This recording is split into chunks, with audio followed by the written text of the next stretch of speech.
अस्सलामुअलैकुम दोस्तों, तुसीं वेख रहे हो मेरा पंजाब टीवी ते मैं तुहाडा मेज़बान मुहम्मद लतीफ़ खरल। दोस्तों सब तो पहले अपने चैनल करो सबसक्राइब ते नाल बैल आइकन करो प्रेस ताकि साडी हर नई आने वाली वीडियो का नोटिफिकेशन सब तो पहले तुहाडे वीरां तक पहुंचे। दोस्तों अज तुहाडा वीर तुहाडे वास्ते एक गाय की वीडियो लैके हाजिर है। उम्मीद करांगे कि तुहानूं ये वीडियो पसंद आवेगी। साडी लोकेशन तहसील हारीवाला जिला पाकपत शरीफ चक नंबर 51 भी उत्थे खड़े हैं इस टाइम। तो हुण कैमरामैन तुहानूं गाय दिखाउंदा है, बाकी करांगे गल्लां मालक नाल। दिखाओ जनाब तसल्ली नाल। सिरों कोनी गाय, काला सिहा रंग इंदा, थल्लों इंदी पेटी थोड़ी जी जिहड़ी है उस सफैद है, सोहना थाना वाना मुकम्मल इंदा कद जिहड़ा तुहानूं कैमरामैन दिखा रहा है। पूरियां मुठा थान पूरियां विरलां ते जिन्नी है जो है नस्ल जात तुहाडे सामने।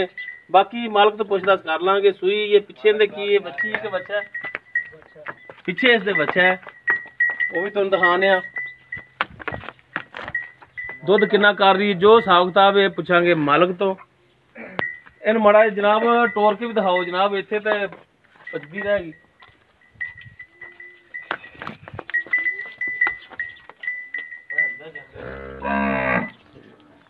भजन नहीं देना जनाब,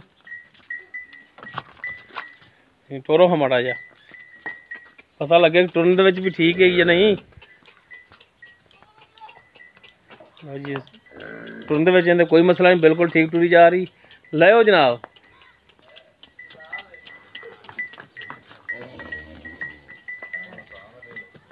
हाँ जी बनो है नू, ए पिछे इंदे बच्चा है जी,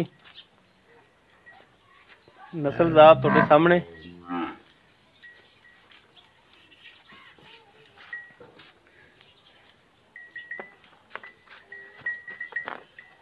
कुछ नहीं आंदे ना डर।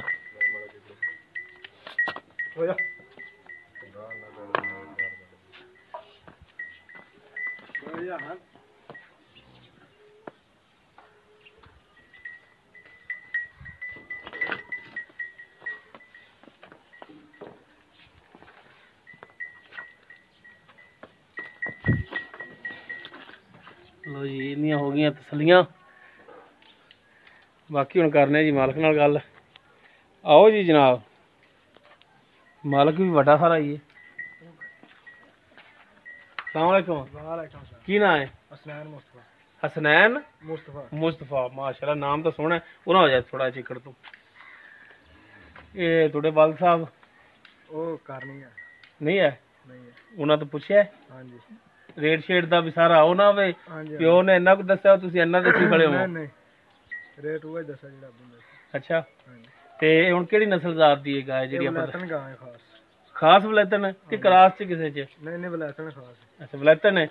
ते किनवा सुबह सूई है? बहु गल सच्ची करी। दूसरा सुबह सूई है। पक्का गारंटी है? दूसरा है। ते लिस्सी क्यों तो? ये बस थोड़ा खुराक दा वादा घटा हो गया यार। इंदा हिस्सा कि आप तो नहीं खाल खुल खा जांदा फिर? नहीं। अच्छा ते दूसरा सुबह सी किन्ने दिन हो गए ने नू सूई नू? 4 ਤੋਂ 5 दिन दी सूई। 4 ਤੋਂ 5 दिन हो गया सूई नू।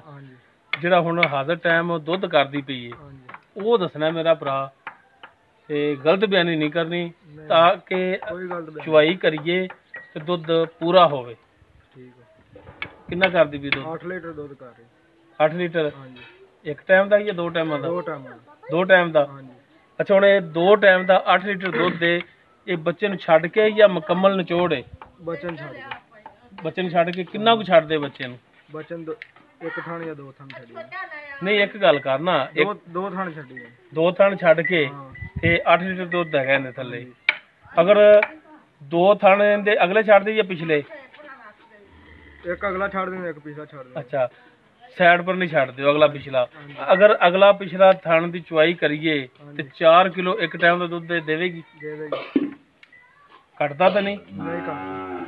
ठंडा दूध लेना है? गरम दूध। गरम महीना गरम दूध देना। अच्छा यानी कि ठंडा तो फिर कोई माड़ा ही घटेगा ही। सही हो गया, गल्लां सच्चियां करनियां ने। अच्छा हुण इहदे जिहड़े पैसे ने मुनासिब जे जिहड़े आपां लै लेने ने ਉਹ दसो। 1,70,000 रुपये। 1,70,000।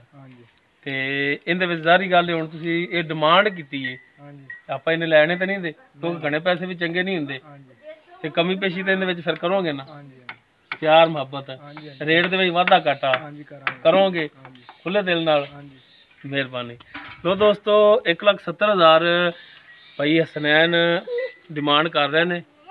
ਦੁੱਧ ਜਿਹੜਾ ਉਹ 8 ਲੀਟਰ ਦੱਸ ਰਹੇ ਨੇ ਗਰਮ। ਬਾਕੀ ਚੁਆਈ ਕਰਾਂਗੇ ਤੇ ਪਤਾ ਲੱਗ ਜਾਏਗਾ, ਸਾਹਮਣੇ ਆ ਜਾਏਗੀ ਹਰ ਗੱਲਬਾਤ। ਦੋਸਤੋ ਮਿਹਨਤ ਕਰਾਂਗੇ ਤੁਹਾਨੂੰ ਸਾਡੀ ਅੱਜ ਦੀ ਇਹ ਵੀਡੀਓ ਪਸੰਦ ਆਵੇਗੀ। ਅਗਰ ਸਾਡੀ ਵੀਡੀਓ ਪਸੰਦ ਆਵੇ ਇਹਨੂੰ ਲਾਈਕ ਕਰਨਾ, ਸ਼ੇਅਰ ਕਰਨਾ ਔਰ ਆਪਣੇ ਕਮੈਂਟਸ ਦਾ ਇਜ਼ਹਾਰ ਕਰਨਾ। ਸਾਡਾ WhatsApp ਨੰਬਰ 0321 57 29 251। ਇਸ ਦੇ ਨਾਲ ਹੀ ਆਪਣੇ ਮੇਜ਼ਬਾਨ ਮੁਹੰਮਦ ਲਤੀਫ ਖਾਨ ਨੂੰ ਦਿਓ ਇਜਾਜ਼ਤ। ਇੰਸ਼ਾਅੱਲਾ ਮਿਲਾਂਗੇ ਅਗਲੀ ਵੀਡੀਓ 'ਚ। ਅੱਲਾ ਹਾਫਿਜ਼।